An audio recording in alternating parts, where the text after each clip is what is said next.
Is it a crime to burn a Quran? UK police in Manchester think so. Martin Frost was arrested on suspicion of a racially aggravated public order offence at the weekend after he was filmed tearing pages from the Islamic holy book and setting them alight at the memorial to the Manchester Arena bombing victims. Now, police claimed his actions would cause deep concern within diverse communities and then decided to publicly name him. Joining me now is GB News host Darren Grimes. Darren, thank you so much for joining me on the show. Is this a step closer towards blasphemy laws? Look, too right it is. This is blasphemy law by stealth, plain and simple. You know, the people more learned in this area than me have come out and said that actually, you know, this is Sharia by the front door, not the back door.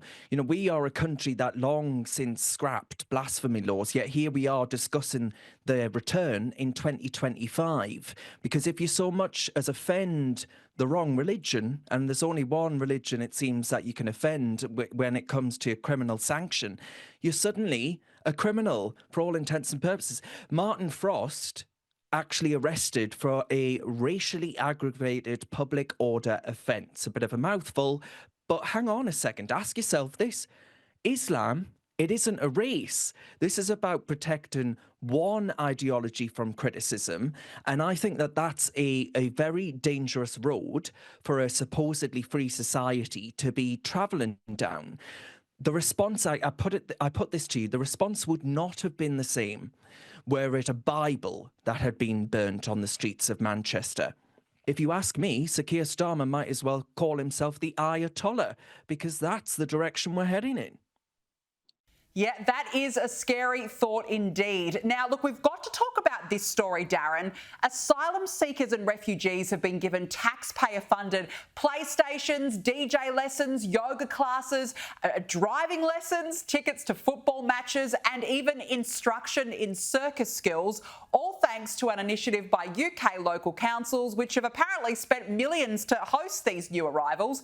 Darren, you really can't make this stuff up, can you? I mean, they may as well roll out the red carpet while they're at it. What message is being sent to those making the journey? Well, I mean, you've put it well yourself there. I might as well go home and call it a day. Look, at this point, you're right. They might as well book them a spa day and throw in a little Netflix subscription while they're at it. On that point about there's this idea of instructions on circus classes being given to these immigrants, to the idea of getting them into the labour market. Well, this Labour government could save a penny or two by teaching their new voters how to act like total clowns themselves. They've already written the book on it, I'll tell you that. And they were only elected in July, but have already made themselves look like a serious clown freak show. But on a serious note, a more serious note, this is beyond parody. Local councils spending this money on things that the British public have to fork out for themselves despite struggling every single day. British taxpayers working longer hours for less. They're struggling to pay rent. Inflation's going up. And they're watching their public services crumble under the pressure of mass migration. You put it just so brilliantly. What message does this send out to those thinking of making the journey over the English Channel? It's quite simple. Come to Britain, you won't just be housed, you'll be entertained. It's not just food, bed and benefits, it's entertainment now too. That those illegal crossings reached an all-time high because the system rewards people breaking the rules, breaking the law. We need to stop this madness and we need to put the British taxpayer first. You're right. It's entertainment and it's the clown show thrown in. Roll up, it's the circus. Now, look, Darren, we have to talk about the royals. The judge handling Prince Harry's visa row said he wants to make as many of the secret files public as possible to determine how the Duke of Sussex got into America despite his past drug use. All I can really say, Darren, is I think get your popcorn ready. Is the truth about to come out?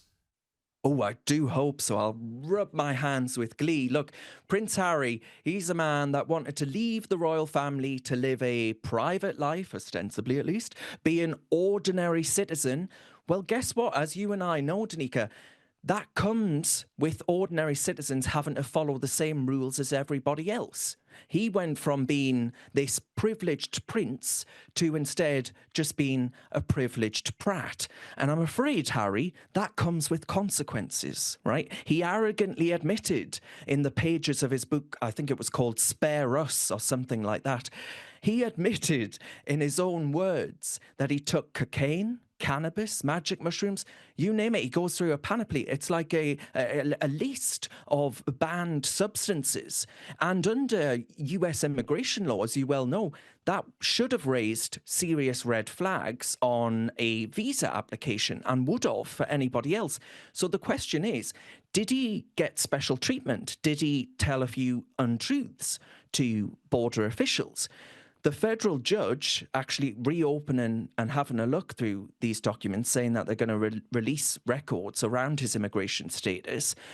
Well, that strikes me as the right course of action, because if it looks like if you're famous enough and privileged enough that you can get a US visa, well, everybody else would have been turned away at the airport. And before anyone says it, I know for a fact there'll be loads of YouTube comments saying, this is Harry bashing. Well, actually, the liberal left are wrong on this. This is about fairness that they're supposed to stand for. This is about equality that they're supposed to stand for. The rest of us don't get to bend the rules, so why should an ordinary citizen, such as the Duke of Sussex, if he has misled US immigration, well, he should be subject to the same standard as everybody else, Danica. That's it. They said they wanted to be normal.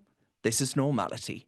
Absolutely. This is what they asked for. So Darren will be standing by, waiting to see what happens. Darren Grimes, you're absolutely wonderful as always. Thanks for joining me. Always a pleasure. Thank you so much.